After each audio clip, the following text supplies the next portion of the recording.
এই উদাহরণটা আমি নিয়েছি কড স্ট্রিকল অ্যান্ড টাউনজেন্ডের কেমিস্ট্রি অ্যান্ড কেমিক্যাল রিঅ্যাক্টিভিটি বইয়ের চ্যাপ্টার 5 থেকে। তো বলা হচ্ছে, মনে করুন আপনি এনথালপির পরিবর্তন জানতে চান মিথেন গঠনের সময়কার। মিথেন গঠিত হচ্ছে কার্বন টুকরো যা আছে গ্রাফাইট হিসেবে এবং এই হাইড্রোজেনের সাথে যুক্ত হয়ে। তো এই বিক্রিয়ার জন্য আমরা এনথালপির পরিবর্তন জানতে চাই, কত পরিমাণ শক্তি শোষিত বা নির্গত হবে যদি আমরা মিথেন পেতে চাই কার্বন হিসেবে গ্রাফাইট নিয়ে আর তাতে হাইড্রোজেন গ্যাস যোগ করে। আরও বলা আছে এই বিক্রিয়ার এনথালপির পরিবর্তন গবেষণাগারে পরিমাপ করা যাবে না, কারণ বিক্রিয়াটা খুবই ধীর গতির, যা সাধারণত যদি এভাবে পরিমাপ করা যেত তাহলে এই বিক্রিয়াটা হবার সময় আপনি দেখতে পারতেন যে পার্শ্ববর্তী কোনো দ্রবণের তাপ বা তাপমাত্রার কেমন পরিবর্তন ঘটছে সেটা। যেহেতু বিক্রিয়াটা অনেক ধীর গতির, তাই এভাবে তাপমাত্রা পরিমাপ করাটা আসলেই বেশ কঠিন ব্যাপার। কিন্তু আমরা যেটা করতে পারি তা হলো কার্বন, হাইড্রোজেন এবং মিথেনের দহন তাপ বের করতে পারি। তো এখানে এই দহন বিক্রিয়া বা কম্বাসশন রিঅ্যাকশনের এনথালপির পরিবর্তনের মান দেয়া আছে। এখানে দেখতেই পাচ্ছেন কার্বনের দহন বিক্রিয়া হাইড্রোজেনের জন্য আর এটা মিথেনের জন্য। এই সব এনথালপির মান ব্যবহার করে মিথেন গঠনের জন্য এনথালপির পরিবর্তন বের করতে হবে। তো যখন আমাদের এমন সমস্যা দেয়া হয় সেখানে কিছু বিক্রিয়ার জন্য কিছু মান দেয়া থাকে আর বলা হয় এই আরেকটা বিক্রিয়ার ব্যাপারে কিছু মান বের করতে হবে, তখন সেটা দেখার পর আপনাদের মাথায় হয়তো আসবে যে এটা হেসের নীতি সংক্রান্ত কোনো একটা সমস্যা, হেসেস ল বা হেসের নীতি। তো হেসের নীতিটা হলো, যদি কোনো বিক্রিয়া অন্য কতগুলো বিক্রিয়ার সমষ্টির সমান হয় তবে বিক্রিয়াটার এনথালপির পরিবর্তনও ওই বিক্রিয়াগুলোর এনথালপির পরিবর্তনের সমান হবে। তো এগুলো আমরা যদি দেখি, এখানে গুলিয়ে ফেলতে পারেন যে এই সব বিক্রিয়া থেকে কিভাবে আমরা এই বিক্রিয়াটা লিখব। তো আমি আসলে উৎপাদ থেকে শুরু করতে চাই, সেভাবেই আসলে কাজটা সহজ হয়। তো এখানে উৎপাদ হচ্ছে মিথেন, এটা গ্যাসীয় অবস্থায় আছে। আর আমরা মিথেনের দহন বিক্রিয়া জানি, এটা এখানেই দেয়া আছে। তো এটা থেকে শুরু করছি। এই বিক্রিয়ার জন্য মিথেন বিক্রিয়ক, উৎপাদ নয়। তাহলে এক্ষেত্রে যা করতে হবে তা হলো এই তীর চিহ্নের দিকটা আমরা পাল্টে দেব এবং বিক্রিয়াটা এমনভাবে লিখব যেন মিথেন উৎপাদ হিসেবে থাকে। তো এটাকে আমরা পাল্টে দিচ্ছি। এবার এখানে আছে carbon dioxide gas, carbon dioxide gas plus plus অন্য আরেকটা রঙে লিখছি। তো প্লাস দুটো পানির অণু, তো প্লাস 2, এগুলোকে আমরা মোল হিসেবে ধরছি, অণু হিসেবেও ধরতে পারি। তো পানির দুটো অণু, এটা তরল অবস্থায় আছে। তো এরপরে হবে, আর এটা কিন্তু স্বতঃস্ফূর্তভাবে হবে না, কারণ সেক্ষেত্রে শক্তির প্রয়োজন হবে। তো এগুলো যদি এদিকে আসে তাহলে আমরা পাচ্ছি দুটো অক্সিজেন, অন্য একটা রঙে লিখছি। তো দুটো অক্সিজেন, তো এটা গ্যাসীয় অবস্থায় থাকবে, দুটো অক্সিজেন প্লাস হবে গ্যাসীয় মিথেন, প্লাস হবে গ্যাসীয় মিথেন, এক অণু গ্যাসীয় মিথেন CH4 গ্যাসীয় অবস্থায়। তো আমি এতক্ষণ যা করলাম তা হলো আমি এই তৃতীয় বিক্রিয়াটাই লিখেছি, শুধু এর দিকটা পরিবর্তন করে দিয়েছি। আমি এখন উৎপাদ থেকে বিক্রিয়কের দিকে যাচ্ছি। তো যখন আমরা এরকম যাচ্ছি তখন প্রায় 89.3 কিলোজুল পার মোল রিঅ্যাকশন তাপ উৎপন্ন হয়, আর বিপরীতমুখী বিক্রিয়ায় 890.3 কিলোজুল শক্তি যোগ করতে হবে। তো এখানে ডেল্টা এইচ, অন্য একটা রং নিচ্ছি, এই ডেল্টা এইচ এই বিক্রিয়ার জন্য এটা হবে এটার ঠিক বিপরীত, অর্থাৎ ধনাত্মক, মানে পজিটিভ 890.3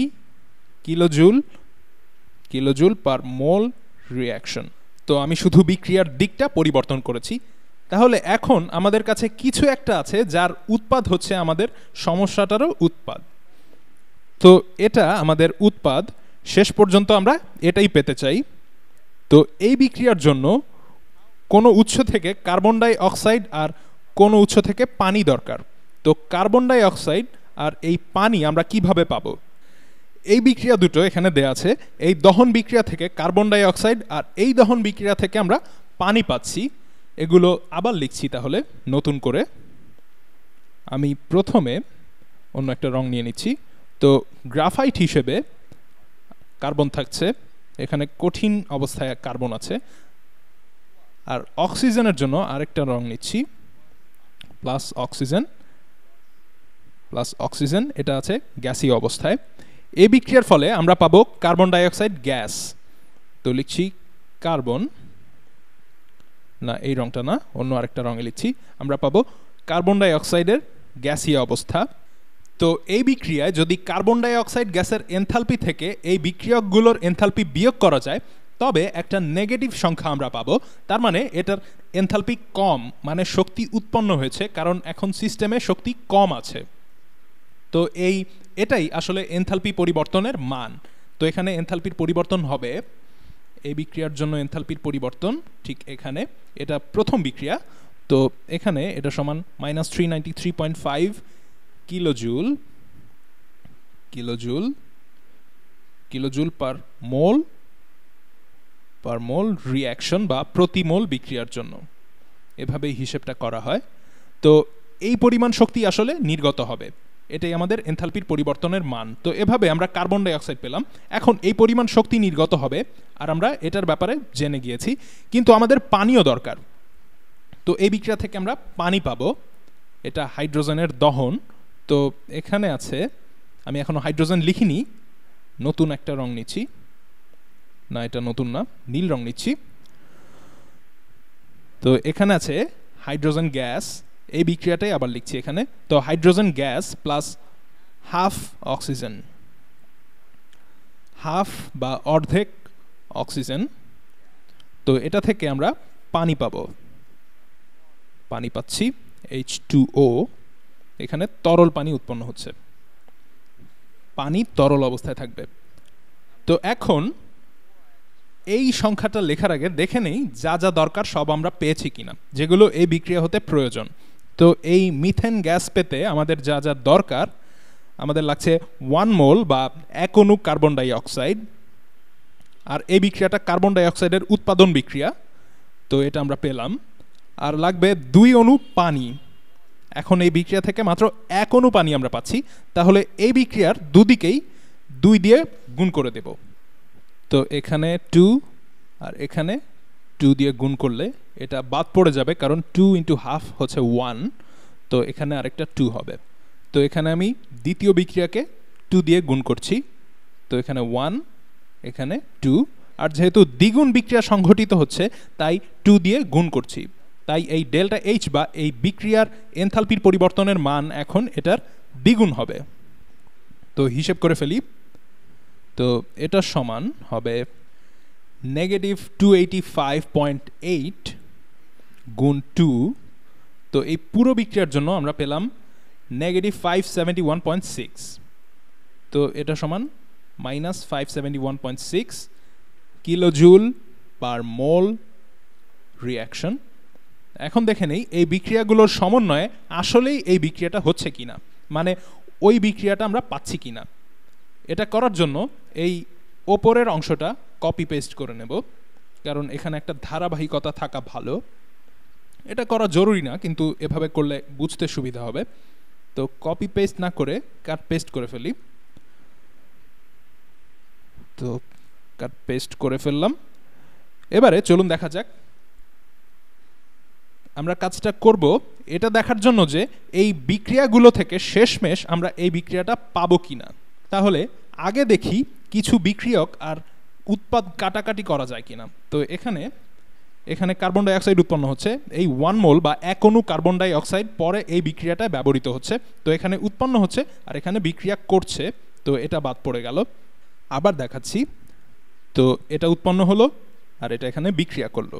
তো এই বিক্রিয়া থেকে 2 অণু পানি উৎপন্ন হলো, 2 অণু পানি উৎপন্ন হলো। আচ্ছা, আমি একই রঙে দেখাচ্ছি, 2 অণু পানি উৎপন্ন হলো আর সেই 2 অণু পানি এখানে বিক্রিয়া করলো। আর এই বিক্রিয়াতেও 1 মোল আণবিক অক্সিজেন প্রয়োজন। তো এই দুটো সমন্বিতভাবে, এই দুটো একসাথে 2 মোল আণবিক অক্সিজেন হিসেবে আছে একসাথে। এখানে এরা বিক্রিয়ক আর এখানে উৎপাদ হিসেবে 2 অণু অক্সিজেন দেখা যাচ্ছে। তো বলা যায় এটা এই প্রক্রিয়ায় প্রবেশ করে আবার এই প্রক্রিয়া থেকে বের হয়ে যায়। তো পুরো বিক্রিয়ায় এদের পরিমাণ অপরিবর্তিত থাকে, তো এদেরও এখানে বাদ দেওয়া যায়। তো বলতে পারেন এটা আর এটা কাটা গেল। তো থাকলো কি এই বিক্রিয়ায়, আর কি অবশিষ্ট থাকলো? এখানে আছে গ্রাফাইট হিসেবে কার্বন প্লাস 2 মোল বা 2 অণু হাইড্রোজেন গ্যাস, উৎপন্ন করছে, এখানেই আমরা দেখতে পাচ্ছি মিথেন। তো এটা আসলেই সত্যি যে এই বিক্রিয়াগুলোর সমন্বয়েই আমাদের প্রত্যাশিত বিক্রিয়াটা আমরা পাচ্ছি। তো বিক্রিয়কের দিকে থাকছে এই গ্রাফাইট বা কঠিন কার্বন, আর থাকছে হাইড্রোজেন বা গ্যাসীয় হাইড্রোজেন, আগের রংটাই নেই, প্লাস 2 অণু হাইড্রোজেন গ্যাস। আর উৎপাদ হিসেবে শেষ পর্যন্ত থাকলো, আমরা শেষমেশ উৎপাদ হিসেবে পেলাম মিথেন। তো আমাদের উৎপাদ হচ্ছে মিথেন গ্যাস। তো আসলেই দেখা যাচ্ছে এই বিক্রিয়াগুলো, মনে করে দেখুন আমরা এই বিক্রিয়াটা পাল্টে দিয়েছিলাম, এখানে মাইনাস দিয়েছিলাম, এই বিক্রিয়াকে 2 দিয়ে গুণ করেছি যাতে এই বিক্রিয়াগুলোর সমষ্টিতে এই বিক্রিয়াটা হয়, এটাই আমাদের দরকার। তো এই বিক্রিয়াটা যদি এই সব বিক্রিয়ার সমষ্টি হয় তবে এনথালপির পরিবর্তন, এটার এনথালপির পরিবর্তন এই বিক্রিয়ার ক্ষেত্রে এই পরিবর্তনটা এই সবগুলোর সমষ্টি হবে। এটাই হচ্ছে হেসেন নীতি। এখানেই মজার ব্যাপার। তো এগুলো যোগ করি, এখানে আছে নেগেটিভ 393 ভুল হয়ে গেছে। তো এখানে আছে নেগেটিভ 393.5, এটা তাপোৎপাদী একটা ধাপ। আর হবে মাইনাস 571.6, এটাও তাপোৎপাদী। এই দুটোই আসলে দহন বিক্রিয়া, যা সাধারণত খুবই তাপোৎপাদী হয়। আর এরপর আছে তাপহারী ধাপ, ওই দহন বিক্রিয়ার বিপরীতমুখী বিক্রিয়া। তো প্লাস 890.3, এটা সমান হচ্ছে মাইনাস 74.8। তো এটা সমান মাইনাস 74.8 কিলোজুল পার মোল প্রতি মোলের বিক্রিয়ার জন্য। আশা করি বুঝতে পেরেছেন। তাহলে আমরা এনথালপির পরিবর্তন বের করে ফেলেছি।